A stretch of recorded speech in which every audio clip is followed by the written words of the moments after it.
Hey everyone, welcome back to another video. आज हम पढ़ेंगे reference and revision in BNSS. ठीक है, बीएनएसएस का टॉपिक है। आज हम स्पेसिफिकली रेफरेंस के बारे में पढ़ेंगे and in the next video will deal with what is revision. Now let's start with the basic meaning और डेफिनेशन क्या होती है रेफरेंस की। देखो, रेफरेंस क्या होता है? रेफरेंस का लिटरल मीनिंग होता है टू ट्रांसफ़र और सेंड समथिंग। ठीक है, रेफ़र करना मतलब कि किसी चीज़ को इधर से उधर भेजना या ट्रांसफ़र करना।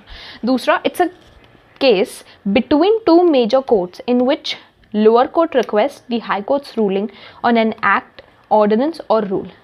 रेफरेंस जो है सिंपल, इसमें क्या होता है कि जो लोअर कोर्ट है वो किसी एक्ट, ऑर्डिनेंस या रेगुलेशन पे हाई कोर्ट का ओपिनियन मांगता है और रिक्वेस्ट करता है कि इसकी वैलिडिटी या इनवैलिडिटी, इस एक्ट की, ऑर्डिनेंस की या रूल की, या कोई भी प्रोविजंस जो इस एक्ट, ऑर्डिनेंस और रूल में दिए हैं, इसको जो है आप इस पे ओपिनियन दो और इसको डिटरमाइन करो। क्यों? क्योंकि वैसा केस जो है वो लोअर कोर्ट के पास आया होता है। ओके, तो इसमें समझ लो lower court is like a student जो कि हायर कोर्ट मतलब कुछ भी हो सकता है। ठीक है, it's not specifically referring the high court of that state. Higher court मतलब जो हायरार्की में उस कोर्ट से ऊपर आता है। तो उस कोर्ट के पास वो बीइंग अ स्टूडेंट, क्योंकि उसको उतना जानकारी नहीं है मे बी उस एक्ट, ऑर्डिनेंस या रूल के रिस्पेक्ट में, तो वो हायर कोर्ट के पास जाता है टू गेट एन ओपिनियन। कौन? कोर्ट जाता है। Okay, we are talking about courts here specifically. तो कोर्ट ट्रांसफ़र करता है फॉर रेफरेंस। रेफरेंस के लिए ट्रांसफ़र कौन करता है? कोर्ट। ठीक है, ये चीज़ें याद रखना। दूसरा, इसका पर्पस क्या होता है? To allow lower court acquire high court's view in non appealable cases. Lower court चाहता है हाई कोर्ट का व्यू किसी पर्टिकुलर सब्जेक्ट के ऊपर, specially in non appealable cases. Non appealable cases मतलब जिसमें अपील नहीं हो सकती। तो ऐसे केसेस एक बार में सही और सटीक डिसाइड हो, इसके लिए लोअर कोर्ट जो है वो हाई कोर्ट का व्यू और ओपिनियन सीक करता है on a particular subject. Then we have also ensures that validity of a legislative provision is interpreted and resolved by state's highest court. अब जो रेफरेंस होता है वो मेनली एक स्पेसिफिक थिंग के लिए होता है। वो अभी हम आगे आने वाले सेक्शन 436 में भी पढ़ेंगे। जो रेफरेंस का मेन रीज़न ये होता है कि कोई भी एक्ट, ऑर्डिनेंस या रेगुलेशन है ना। एक्ट क्या होता है? एक्ट हो गए हमारे बेयर एक्ट्स। जितने भी एक्ट्स जो पार्लियामेंट पब्लिश करती है उसको हम एक्ट बोलते हैं। जितने भी रूल्स और बेयर एक्ट्स होते हैं, जैसे कि बीएनएस हो गया, उससे पहले आईपीसी, सीआरपीसी, ये सारे एक्ट्स हैं। ठीक है, तो every law that has been converted into an act by the parliament and that's been passed by the parliament, that's an act. Ordinance क्या होता है? ऑर्डिनेंस वो रूल्स होते हैं जो प्रेसिडेंट बनाता है उस टाइम पे जब पार्लियामेंट सेशन में नहीं होता और अर्जेंट रूल्स की ज़रूरत पड़ती है। तो ऑर्डिनेंस वैसे रूल्स होते हैं जो प्रेसिडेंट बनाता है। ठीक है, और रूल जो होते हैं वो एक्ट के अंदर भी लॉन्च हो सकते हैं और रूल जो है वो गाइडलाइंस की तरह अलग से भी जो है पास कर सकता है पार्लियामेंट। ठीक है, रूल्स कभी कभार आपको एक्ट के अंदर मिल जाएंगे, जैसे कि अगर आपने सीपीसी पढ़ा है ना, सिविल प्रोसीजर कोड, तो सीपीसी में बहुत सारे ऑर्डर्स और रूल्स हैं।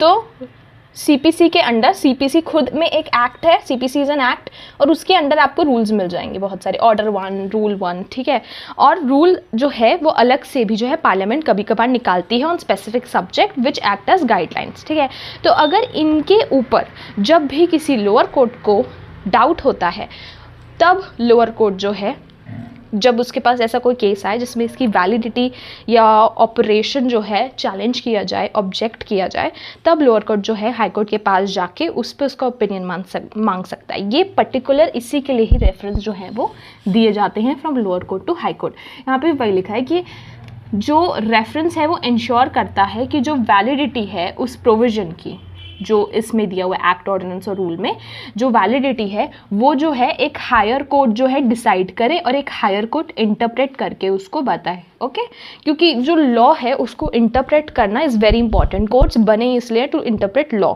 बट क्योंकि लोअर कोर्ट का जो हमारा, समझ सकते हो, लोअर कोर्ट का जो हमारा एम्बिट है, स्कोप है इंटरप्रिटेशन का, उसके अलावा लोअर कोर्ट की जो समझ है, जहाँ पे वो जजेस बैठते हैं, उनका एक्सपीरियंस है, अगर it is out of that ambit, out of that scope, that case, तो वो केस को जो है हायर कोर्ट को रेफर कर देंगे और उसी को हम रेफरेंस बोलते हैं, है ना। सिंपल सब्जेक्ट अगर सिंपल लैंग्वेज में समझना है तो it's a transfer by lower court to higher court for a particular thing, and that is for interpreting और for deciding the validity of an act, ordinance और रूल, है ना। यही सेम चीज़ हमारे सेक्शन 436 में भी दी हुई है। ये हमारा पहला सेक्शन है फॉर रेफरेंस, BNSS में दिया है। BNSS खोल भी लो, साथ साथ में हम लोग पढ़ भी लेंगे, ठीक है। तो इसमें क्या दिया हुआ है कि where any court is satisfied that a case pending before it involves a question as to the validity of an act, ordinance, regulation or any provision contained in it।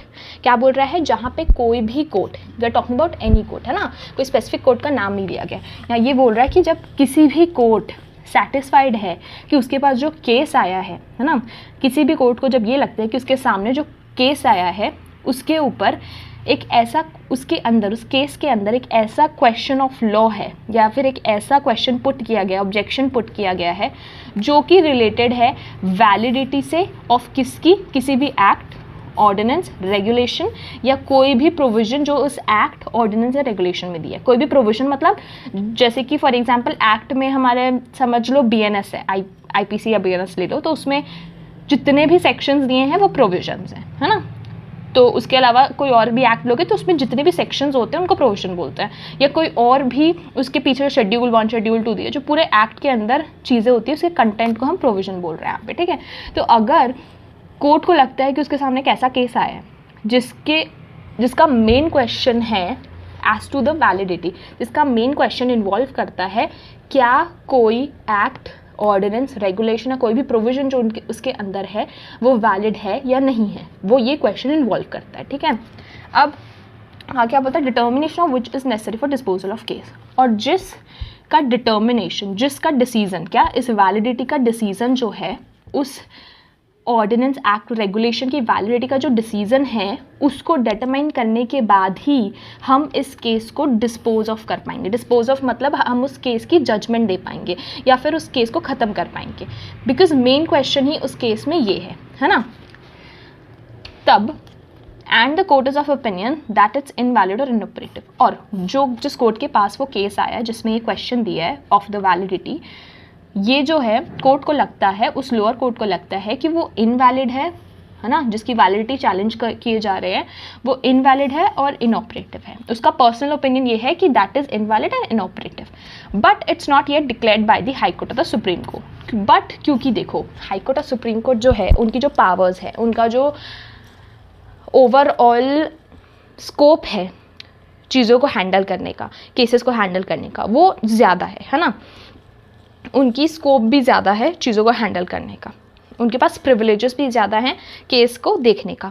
तो जब तक कि उसकी इनवैलिडिटी हाई कोर्ट या supreme court, किसी भी rule, regulation या act की इनवैलिडिटी हाई कोर्ट या सुप्रीम कोर्ट ने इनऑपरेटिव या इनवैलिड डिक्लेयर नहीं की है, तब तक के जो लोअर कोर्ट है वो भी इस जुरिस्डिक्शन के आगे एक्ट नहीं कर सकता, और उसको जब कोई भी ऐसा क्वेश्चन आए जिसमें किसी भी एक्ट को, उसके अंदर दिए गए कोई भी प्रोविजन को, कोई भी रेगुलेशन या ऑर्डिनेंस को चैलेंज किया गया है, तब उस लोअर कोर्ट को, क्योंकि वो अभी तक इनवैलिड या इनऑपरेटिव किसी भी हाई कोर्ट या सुप्रीम कोर्ट ने नहीं डिक्लेयर किया है, बट क्योंकि वो लोअर कोर्ट को लगता है कि वो इनवैलिड है, इनऑपरेटिव है, तो उस लोअर कोर्ट को उसको रिफ़र करना पड़ेगा to the higher court। यहाँ पे आगे लिखा है then court shall state a case setting out its opinion and reasons for it and refer the same for decision of high court, है ना। तो फिर उस कोर्ट को जो है सिंपली वो जो केस है उसको एक ऐसे केस से लिंक करके, स्टेट करके, इन द सेंस कोई प्रीवियस केस से स्टेट करके जो है अपना ओपिनियन दे उस केस के ऊपर, और फिर उस केस को जो है रिफ़र कर दे हाई कोर्ट को। किसको? हाई कोर्ट, ठीक है।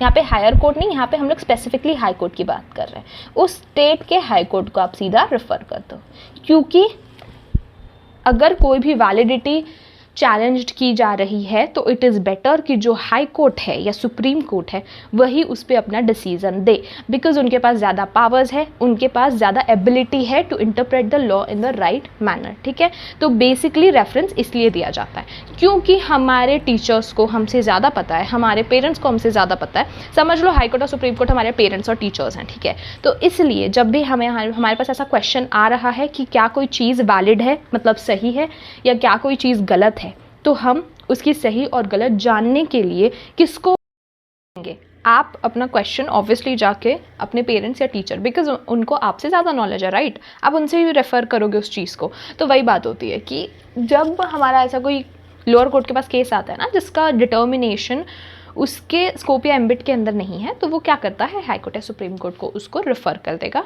सिंपल। अब मैं आपको एग्जांपल देके भी समझा देती हूँ। देखो, हमारा एक केस है जिसका नाम है Joseph shine versus union of India. It's a real case, ठीक है। इसमें क्या हुआ था, इसमें एक हमारा प्रोविज़न था सेक्शन 497,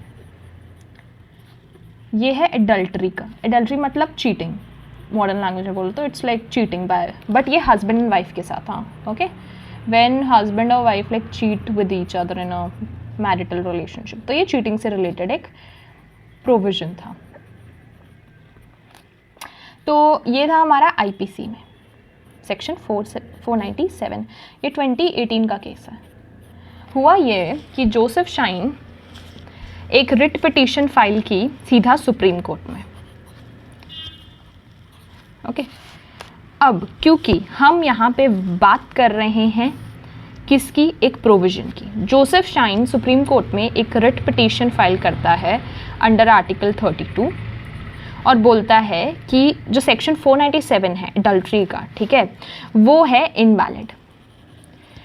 उसने कुछ ग्राउंड्स बताए जिस पे वो इनवैलिड है। उसने बोला कि बिकॉज पहला तो वो जो है हमारा राइट ऑफ इक्वालिटी, उसको जो है वो वॉयलेट करता है, ठीक है, राइट ऑफ इक्वालिटी। अब वो क्यों करता है, वो I won't go that deep, but उसने इतना बात बोला। उसका जो स्टैंड था वो ये था कि राइट ऑफ इक्वालिटी को वॉयलेट करता है बिकॉज बेसिकली उसमें जो वुमेन है उनको परमिशन लेनी पड़ती है, कंसेंट लेना पड़ता है, something like that. It was like that. अभी मैं डीप में नहीं जाऊँगी, इफ़ यू वांट आप गूगल पे सर्च करके केस को डीप में पढ़ सकते हो। बट मेरा मेन पॉइंट ये है ये बताने का कि जब भी कोई केस आ रहा है जो किसी एक प्रोविज़न को, किसी एक एक्ट के प्रोविज़न को, आईपीसी एक एक्ट है ना, तो किसी एक्ट के प्रोविज़न को जब वो इनवैलिड बोल रहा है ना, इसको ये इनवैलिड बोला, और जब जजमेंट आई 2018 में, फिर उसके बाद जब इस केस की जजमेंट आई तो कोर्ट ने सेक्शन 497 को, क्योंकि इसने सुप्रीम कोर्ट ने फाइल किया था, तो सुप्रीम कोर्ट ने सेक्शन 497 को रिमूव कर दिया आईपीसी से और उस पूरे सेक्शन को कैंसिल आउट कर दिया, वॉइड बता दिया इस सेक्शन को। सुप्रीम कोर्ट ने डिक्लेयर कर दिया एज वॉइड सेक्शन 497 को, है ना। तो ऐसा हो सकता है, बट क्योंकि जोसेफ शाइन ने सीधा सुप्रीम कोर्ट में रिट पिटीशन फाइल की थी कि जो सेक्शन 497 है वो इनवैलिड है, तो उसको हमको ट्रांसफ़र नहीं करना पड़ा। क्यों? क्योंकि जो है हमारा रेगुलेशन के ऊपर, हमारे किसी एक्ट के ऊपर जब इनवैलिडिटी पे क्वेश्चन उठा तब वो सीधा सुप्रीम कोर्ट के पास गया। अगर वो हाई कोर्ट के पास जाता तो भी चल जाता, बट अगर जोसेफ शाइन जो है ये एप्लीकेशन लेके किसी भी लोअर कोर्ट के पास जाता, लोअर कोर्ट में कौन कौन आता है हमारा, लोअर कोर्ट में आता है हमारा चीफ जुडिशियल मजिस्ट्रेट, और आता है हमारा सेशंस जज भी आता है ना, सेशंस कोर्ट, और क्या आता है हमारा जुडिशियल मजिस्ट्रेट फर्स्ट क्लास आता है हमारा, और क्या आता है जुडिशियल मजिस्ट्रेट सेकंड क्लास। तो अगर जोसेफ शाइन ये एप्लीकेशन लेके या फिर ये कंप्लेंट लेके या फिर ये केस लेके जाता किसी भी लोअर कोर्ट के पास कि जो सेक्शन 497 है वो इनवैलिड है ना, it's an act, it's a provision of an act, है ना, ये इनवैलिड है। ये रेफरेंस से कैसे रिलेटेड है, बिकॉज ये एक एक्ट का प्रोविजन है और वो उसको किसी भी लोअर कोर्ट के पास अगर लेके जाता, फॉर एग्जांपल जोसेफ शाइन लेके जाता कि ये जो हमारा एडल्ट्री का प्रोविजन है सेक्शन 497 में इट्स इनवैलिड, प्रॉपर रीज़न के साथ लेके जाता, तो ये लोअर कोर्ट क्या करते, इसको रेफ़र कर देते सुप्रीम कोर्ट को या फिर हाई कोर्ट को, है ना। क्यों? अंडर रेफरेंस के सेक्शन के अंडर जो है, क्योंकि ये इन्वॉल्व करता है वैलिडिटी और invalidity of a provision of an act. Therefore जो ये लोअर कोर्ट है, अगर इनके पास कोई ऐसी केस आती जोसेफ शाइन से रिलेटेड, तो वो क्या करते, उसको सुप्रीम कोर्ट या हाई कोर्ट को रेफर कर देते। ऐसे ही रेफरेंस होता है, ठीक है। आई hope you have understand reference now कि क्या होता है। जोसेफ शाइन का एक बार केस देख लेना। जोसेफ शाइन में सिंपल था, सुप्रीम कोर्ट के पास वो डायरेक्टली लेके गया था रिट पिटीशन के थ्रू, आप लेके जा सकते हो डायरेक्टली केस, है ना। अगर बट वो लोअर कोर्ट के पास जाता, मैं सिर्फ एग्जांपल दे रही हूँ, ओरिजिनल फैक्ट्स में वो सुप्रीम कोर्ट के पास ही गया था, बट मेरा एग्जांपल ये है कि अगर वो किसी लोअर कोर्ट के पास लेके जाता तो लोअर कोर्ट, क्योंकि ये इन्वॉल्व करता है एक ऐसा क्वेश्चन जो कि डिसाइड करेगा वैलिडिटी और इनवैलिडिटी किसी भी रेगुलेशन, ऑर्डिनेंस या फिर एक्ट की या उनके किसी प्रोविजन की, तो लोअर कोर्ट क्या करता, उस केस को डायरेक्टली रेफर कर देता हाई कोर्ट को या सुप्रीम कोर्ट को अंडर सेक्शन 436, है ना। अब सबसेक्शन 2 देखते हैं फटाक से। Subsection 2 is Sessions Court may, if it thinks fit, refer any case pending before it to which the provisions of subsection 1 do not apply for decision of High Court to any question of law. इसमें क्या बोल रहे हैं कि Sessions Court ऐसे किसी case को जिसमें सेक्शन 1 के प्रोविजंस अप्लाई नहीं भी होते, है ना, मतलब कि ऐसा ज़रूरी नहीं है कि किसी केस को किसी भी क्वेश्चन, उस केस में मेन क्वेश्चन वैलिडिटी और इनवैलिडिटी का हो ऑफ एनी एक्ट, ऑर्डिनेंस और रेगुलेशन, अगर वो कोई और क्वेश्चन भी है ना, और वो सबसेक्शन 1 के अकॉर्डिंग नहीं है वो क्वेश्चन, तो भी सेशंस कोर्ट जो है अगर उसको ठीक लगता है, अगर उसको ज़रूरत लगती है, वो किसी भी पेंडिंग केस को जो उसके सामने पेंडिंग है, sessions court, okay, sessions court किसी भी पेंडिंग केस को किसको दे सकता है, हाई कोर्ट को, for its decision on it to any question of law. किसी भी कोर्ट को सेशंस कोर्ट जो है हाई कोर्ट को किसी भी केस को दे सकता है अगर उसको ज़रूरत लगे, इवन इफ़ उस पे सबसेक्शन 1 अप्लाई नहीं होता, है ना। That is what subsection 2 says. अब यहाँ पे है specifically reference to high court ही है, तो कोई भी कोर्ट जो है वो हाई कोर्ट को ही रेफर करेगा सेक्शन 436 के अंडर। अब देखते हैं हम subsection 3। Subsection 3 is any court making reference to high court under subsection 1 and 2 may pending the decision of high court on it either commit the accused to jail or release him on bail to appear when called upon। Simple है, जब भी court जो है उस case को refer करेगा under subsection 1 और subsection 2 high court को, जब कोई भी कोर्ट किसी भी केस को हाई कोर्ट को रेफर कर रहा है तो या तो वो उस केस के अंदर जो अक्यूज्ड है उसको जेल में रखे तब तक के, है ना, या फिर उस अक्यूज्ड को बेल पे रिहा कर दे, इस बेसिस पे कि जब भी हम तेको बुलाएंगे तू आना, okay, when called upon, to appear when called upon, इस बेसिस पे वो उसको बेल दे दे, है ना, किसको, जिस केस के अक्यूज्ड को, जिस केस में ये अक्यूज्ड है, जब वो केस जो है वो हाई कोर्ट के पास पेंडिंग पड़ा हुआ हो, बिकॉज उसको रेफरेंस के लिए भेजा है सबसेक्शन 1 या सबसेक्शन 2 के अंडर, ठीक है। तो उस केस के अक्यूज्ड की बात हो रही है यहाँ पे, या तो आप उसको जेल में रख सकते हो या तो आप उसको बेल दे सकते हो। अब सेक्शन 437 छोटा सा सेक्शन है, क्या बोलता है कि disposal of case according to decision of high court. Simple है, वो केस की जजमेंट या वो केस इस तरीके से डिसाइड होगा जैसे कि कोर्ट का डिसीजन आएगा, हाई कोर्ट का। When a question has been referred to high court shall pass such order in it as it thinks fit. जब कोई भी क्वेश्चन रेफर किया गया है हाई कोर्ट को, तब हाई कोर्ट उस वैसा ऑर्डर पास करेगा जैसे उसको ठीक लगे, and shall cause a copy of such order to be sent to the court which made the reference. उस ऑर्डर की कॉपी, ओके, किस कोर्ट को भेजी जाएगी, जिस कोर्ट ने उस केस को रेफर किया था, मतलब जो भी लोअर कोर्ट ने उस केस को रेफर किया था हाई कोर्ट को, उसको एक कॉपी दी जाएगी उस जजमेंट या उस ऑर्डर की। अब which shall dispose of the case conformably to the said order. और last in the very simple very important कि एक बार जजमेंट आ जाए हाई कोर्ट की उस केस के ऊपर, तब उस लोअर कोर्ट को उस केस को उस जजमेंट के हिसाब से, उस ऑर्डर के हिसाब से ही डिस्पोज ऑफ करना है या डिसाइड करना है ना। वो लोअर कोर्ट जो है will dispose of the case conformably, मतलब कन्फॉर्मिंग, अकॉर्डिंग टू, इसका मतलब according to the said order, जो ऑर्डर आया है उसके अकॉर्डिंग ही उसको वो डिस्पोज ऑफ करेगा। And at last high court में direct by whom the cost of such reference shall be paid. और हाई कोर्ट ये भी बताएगा कि उस रेफरेंस का जो कॉस्ट है वो कौन पे करेगा, है ना। ये हमारे 2 सेक्शंस थे रेफरेंस के। इसके बाद आ जाता है रिविजन के सेक्शंस, है ना। So I hope you have understand and thank you for watching the video.